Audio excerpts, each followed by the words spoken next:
স্বাদে গন্ধে ভরপুর এই পিঠে যে একবার বানিয়ে খাবে স্বাদ তো সারা জীবন মুখে লেগে থাকবে। খেতে হবে তো অমৃত সমান। আর হয়েছে দেখুন একেবারে তুলোর মতো নরম তুলতুলে, মুখে দিলেই তো মিলিয়ে যাবে। নমস্কার বন্ধুরা, রূপার রন্ধনশালায় আপনাদের সকলকে অনেক অনেক স্বাগত জানাই। তো চলে এসেছি আজকের আবার একটা নতুন স্বাদের নতুন ধরনের পিঠে নিয়ে। তো আপনারা বাড়িতে খুব সহজেই আর খুবই কম সময়ের মধ্যে এই সুন্দর পিঠেটা তৈরি করে নিতে পারবেন। আর খেতে এত ভালো লাগবে, তো একবার বানিয়ে খেলে বারে বারে কিন্তু এইভাবে পিঠে বানিয়ে খেতে ইচ্ছে হবে। তো আপনারা সঙ্গে থাকুন আর প্রথম থেকে শেষ পর্যন্ত পুরো রেসিপিটা দেখতে থাকুন। আশা করি আজকের রেসিপিটা আপনাদের অনেক ভালো লাগবে। তবে চলুন দেরি না করে শুরু করে দিই আজকের রেসিপিটা। তো দেখুন আজকের পিঠের জন্য এখানে আমি এক বাটি গোবিন্দভোগ চাল আধ ঘন্টা আগে ভিজিয়ে রেখেছিলাম। তো দেখুন চালটা তো ভালো মতো ভিজে গিয়েছে, তো দেখেই বুঝতে পারবেন। তো আজকের পিঠের জন্য এখানে আমি গোবিন্দভোগ চাল নিয়েছি। তো আপনারা চাইলে নর্মাল যে আতপ চাল, ওই আতপ চাল দিয়েও পিঠেটা তৈরি করে নিতে পারবেন। তবে গোবিন্দভোগ চাল দিয়ে পিঠে বানালে পিঠেটা খেতে বেশি ভালো লাগবে। আর চাল থেকে আমি জলটাও ঝরিয়ে রেখেছিলাম। আর দেখুন চালের মধ্যে অল্প একটু জল রয়েছে, খুব বেশি জল নেই, অল্প একটু জল রয়েছে। আর এবারে আমি একটা মিক্সি জার নিয়ে নিয়েছি। আর এই চালটা এখন এই জল শুদ্ধ মিক্সি জারের মধ্যে দিয়ে দেব। তবে এখানে কিন্তু জল একেবারে বেশি দেওয়া যাবে না, একদম অল্প জল দিয়ে তো চালটাকে পেস্ট করতে হবে।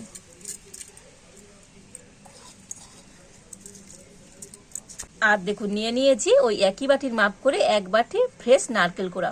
আর এই বাটির মাপ করে আমি এক বাটি চাল ভিজিয়ে দিয়েছিলাম। আর এই নারকেলটা এখন চালের সাথে নিয়ে নিচ্ছি।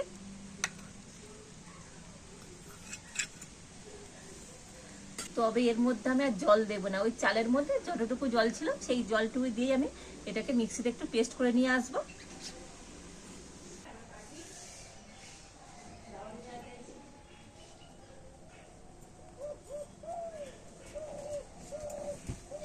তো দেখুন নারকেল আর চালটা আমি মিক্সিতে একটু পেস্ট করে নিয়ে এসেছি। তবে কিন্তু একেবারে মিহি পেস্ট করিনি। তো দেখুন একটু দানা দানা রয়েছে। তো এইভাবে করে কিন্তু চালটাকে পেস্ট করে নিতে হবে, তবে আজকের পিঠেটা খেতে বেশি ভালো লাগবে। তো হাত দিলেই বুঝতে পারবেন হাতে মানে সুজির দানার মতো একটু এরকম গোটা গোটা থাকবে। আর এবার আমি পেস্ট করা চাল আর নারকেলটা একটা জায়গাতে করে নিয়ে নেব।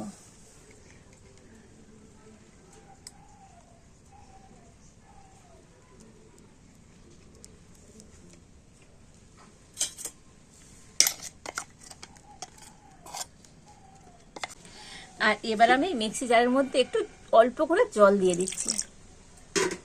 তো জল দিয়ে মিক্সি জারটা ধুয়ে আর নিয়ে নেব।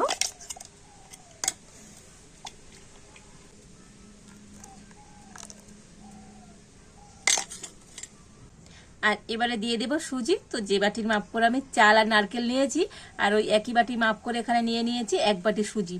তো আপনারা এরকম চায়ের কাপ কিংবা একটা বাটি মেপে সমস্ত উপকরণগুলো নেবেন, এতে করে আপনাদের পিঠে বানাতে সুবিধাই হবে। দিয়ে দেব হাফ বাটি টক দই।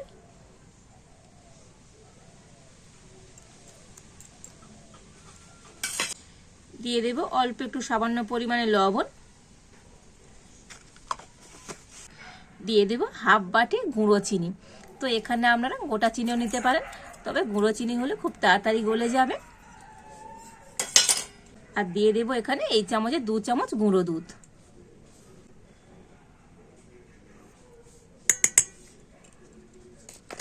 আর এবারে একটা ব্লেন্ডারের সাহায্যে খুব ভালো করে আমি মিশিয়ে নেব।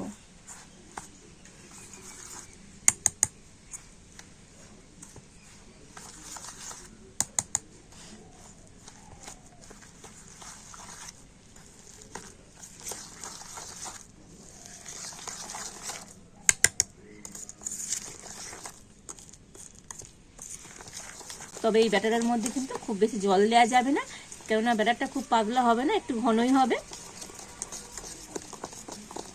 তো দেখুন সমস্ত কিছু একটু ভালো করে মিশিয়ে নিয়েছি। আর এবার আমি এই ব্যাটারটা 5 মিনিটের জন্য ঢাকা দিয়ে রেখে দেব, কেননা এর মধ্যে সুজি আছে। আর একটু ঢাকা দিয়ে রাখলে সুজিটা খুব সুন্দর নরম হয়ে যাবে আর ফুলেও যাবে। তো 5 মিনিট পর আমি ঢাকাটা খুলে নেব ব্যাটার থেকে। তো দেখুন আগের থেকে ব্যাটারটা কিন্তু একটু ফুলে গিয়েছে, তো দেখেই বুঝতে পারছেন। আর এবারে আমি এই সব শেষে এই ব্যাটারের মধ্যে দিয়ে দেব হাফ চামচ বেকিং পাউডার, আর তারও হাফ দিয়ে দিচ্ছে বেকিং সোডা। মানে যতটা বেকিং পাউডার নেবে তার অর্ধেক নিতে হবে বেকিং সোডা। তো বেকিং সোডা আর বেকিং পাউডার দিয়ে আবারও ব্যাটারটাকে একটু ভালো করে ফেটিয়ে নেব।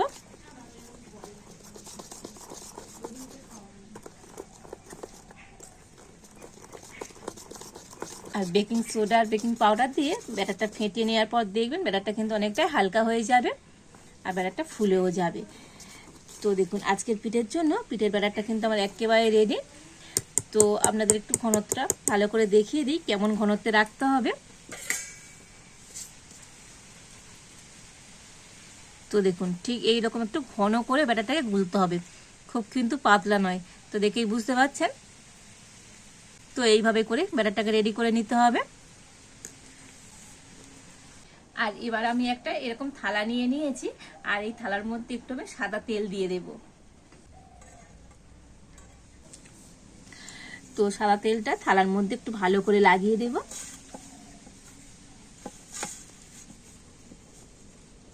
তো দেখুন থালার মধ্যে আমি সাদা তেলটা একটু ভালো করে লাগিয়ে দিয়েছি। আর এবার আমি ব্যাটারটা নিয়ে থালার মধ্যে দিয়ে দেব।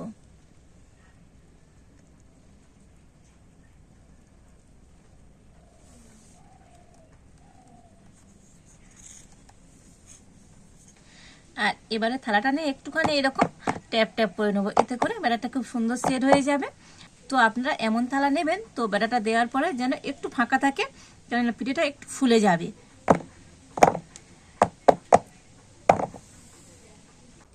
আর এবার আমি উনুনটা জেলে উনানে একটা কড়া বসিয়ে দিচ্ছি, আর কড়াতে দিয়ে দেব জল।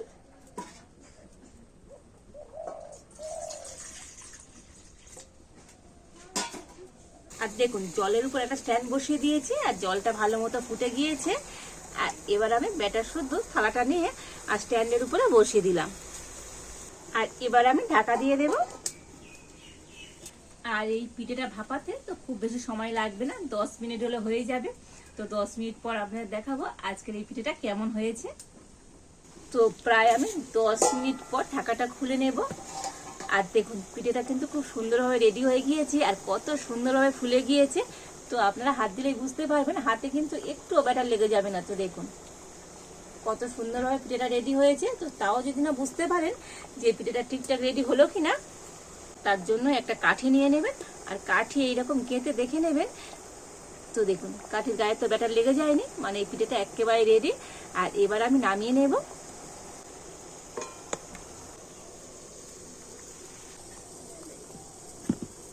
আর এদিকে এবারে পিঠেটা একটু ঠান্ডা হোক, আর ততক্ষণে আমি কড়াতে নিয়ে নেব দুধ। তো এখানে আমি গরুর দুধ নিয়েছি, তো কড়াতে দিয়ে দিচ্ছি।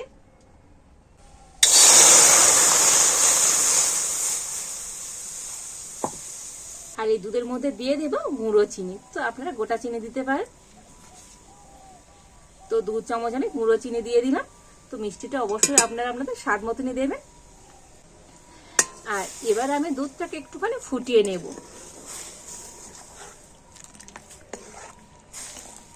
আর দেখুন এবারে আমি কড়াতে দেওয়ার আগে অল্প একটু দুধ এই বাটিতে রেখে দিয়েছিলাম। তো এটা ঠান্ডা দুধ। আর এই দুধের মধ্যে আমি দিয়ে দেব 1 চামচ কাস্টার্ড পাউডার। তো কাস্টার্ড পাউডারটা দুধের সাথে খুব ভালো করে গুলে নেব। তো কাস্টার্ড পাউডার মানে সবসময় ঠান্ডা জল কিংবা ঠান্ডা দুধের মধ্যে গুলে নিতে হয়। তো গরম দুধের মধ্যে কাস্টার্ড পাউডার দিলে তো কাস্টার্ড পাউডারটা গুলবে না, ডেলা ডেলা হয়ে যাবে। তো দেখুন দুধের সাথে কাস্টার্ড পাউডারটা খুব ভালোভাবে আমি গুলে নিয়েছি। আর এদিকে দুধটাও ভালো করে ফুটিয়ে নিয়েছি। আর এবার আমি এই দুধের মধ্যে দিয়ে দেব এই কাস্টার্ড পাউডার মেশানো দুধটা।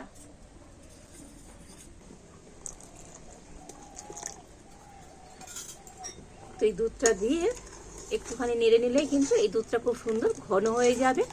আর দুধের কালারটা কত সুন্দর হয়েছে দেখুন। আর এই দুধের ফ্লেভারটাও খুব সুন্দর হবে, যেমন দুধটা ঘন হয়ে যাবে দুধটা খেতে ভালো লাগবে। তো দেখুন কাস্টার্ড পাউডার দিয়ে একটু নাড়াচাড়া করে নিয়েছি। তো আর বেশি ফোটাবার দরকার নেই, দুধটা অনেকটাই ঘন হয়ে গিয়েছে। আর এবার আমি এই দুধটা নামিয়ে নেব।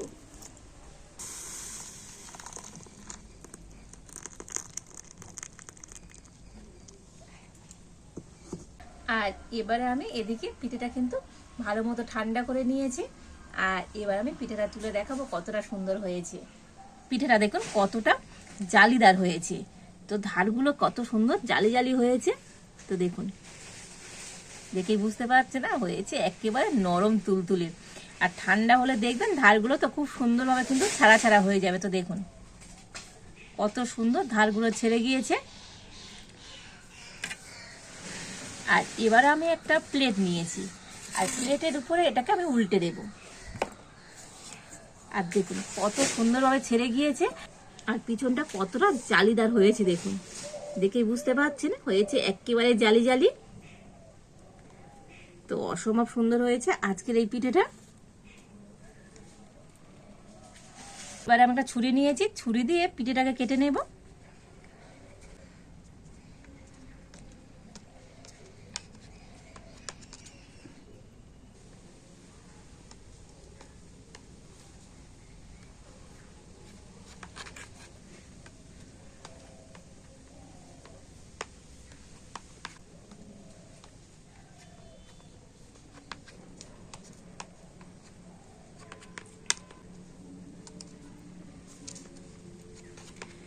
তো দেখুন এইভাবে কেটে নিয়েছি, আবার আমি এই সাইড দিয়ে কেটে নেব। তো পিঠেগুলোকে আমি চৌকো শেপে কেটে নিচ্ছি। তো আপনারা আপনাদের পছন্দ মতো শেপ দিয়ে পিঠেগুলোকে কেটে নিতে পারেন।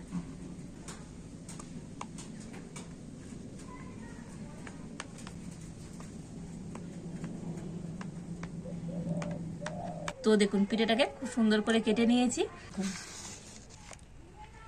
তো দেখুন কতটা সুন্দর হয়েছে আজকের এই পিঠেগুলো। তো দেখুন কতটা সুন্দর হয়েছে আজকের এই পিঠেটা। দেখুন একেবারে জালিদার, নরম আর তুলতুলে। তো এবারে পিঠেগুলোকে একটা অন্য প্লেটের মধ্যে আমি নিয়ে নেব।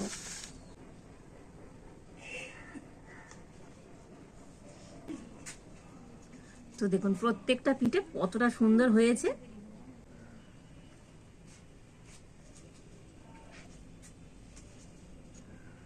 তো দেখুন পিঠেগুলোকে প্লেটের মধ্যে সাজিয়ে নিয়েছি, তবে সবকটা পিঠে ধরেনি, যে কটা ধরেছে এইভাবে সাজিয়ে নিয়েছি।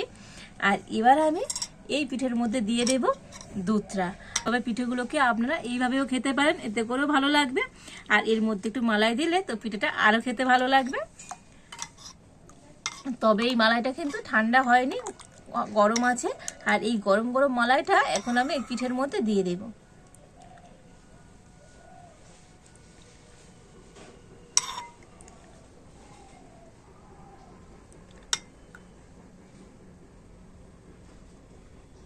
তো দেখুন মালাইটা তো পিঠের মধ্যে দিয়ে দিয়েছি। আর উপর দিয়ে একটু এবার আমি বাদাম কুচি নিয়ে দিয়ে দেব। তো এখানে পেস্তা বাদাম আর আলমন্ড বাদাম কুচি করে কেটে নিয়েছি, তো দিয়ে দিচ্ছি। তো এইভাবে করে দিলে পিঠেগুলো দেখতে যেমন সুন্দর লাগবে, খেতেও তো দারুণ হয়। তো দেখুন পিঠেগুলোকে একটু বাদাম কুচি দিয়ে সাজিয়ে নিয়েছি, আর কতটা সুন্দর দেখতে হয়েছে দেখুন। তো অসম্ভব সুন্দর লাগছে দেখতে। আর শুধু দেখতে সুন্দর নয়, এই পিঠেগুলো খেতে দারুণ হয়। আর এইভাবে আবার পিঠে বানিয়ে খেয়ে দেখুন, স্বাদ তো সারা জীবন মুখে লেগে থাকবে। আর এভাবে একটা পিঠে বানিয়ে পরিবারের প্রত্যেকে খেতে পারবে। এবার আমি একটা পিঠে আপনাদেরকে কেটেও দেখাবো, তো পিঠেটা কতটা সুন্দর হয়েছে।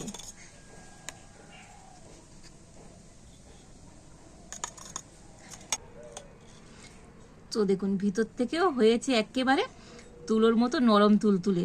তো দেখুন দেখেই বুঝতে পারছেন আজকের এই পিঠেটা কতটা সুন্দর হয়েছে।